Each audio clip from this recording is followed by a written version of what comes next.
Halo, selamat datang di YouTube channel Istilah Hukum. Dalam video kali ini kita akan membahas tentang substansi dalam hukum pidana. Substansi hukum pidana terbagi menjadi tiga. Yang pertama adalah perbuatan pidana. Yang kedua adalah pertanggungjawaban pidana, dan yang ketiga adalah saksi pidana. Sebelum kita membahas lebih lanjut, jangan lupa like, subscribe, komen dan share video YouTube ini untuk mendapatkan informasi menarik lainnya. Terlebih dahulu kita akan membahas tentang perbuatan pidana.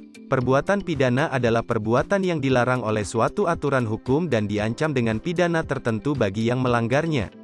Perbuatan pidana harus memenuhi unsur-unsur objektif dan subjektif yang ditentukan dalam pasal-pasal hukum pidana.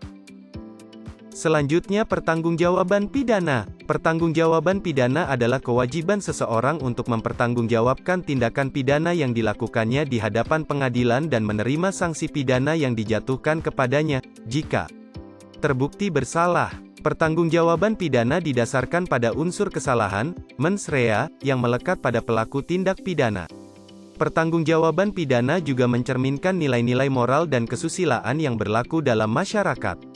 Untuk menentukan apakah seseorang bersalah melakukan tindak pidana atau tidak, ada beberapa syarat yang harus dipenuhi, yaitu adanya kemampuan bertanggung jawab pada si pelaku, yaitu si pelaku harus berumur cukup, sehat akal, dan tidak dipaksa atau terpaksa melakukan perbuatan pidana. Yang terakhir adalah sanksi pidana. Sanksi pidana adalah hukuman atau penderitaan yang diberikan kepada seseorang yang terbukti bersalah melakukan tindak pidana. Sanksi pidana di Indonesia terbagi menjadi dua jenis, yaitu pidana pokok dan pidana tambahan. Pidana pokok adalah pidana yang harus dijatuhkan oleh hakim kepada terdakwa, sedangkan pidana tambahan adalah pidana yang dapat dijatuhkan oleh hakim selain pidana pokok, jika dianggap perlu. Pidana pokok yang diatur dalam KUHP meliputi pidana mati, pidana penjara, pidana kurungan, pidana denda, dan pidana tutupan.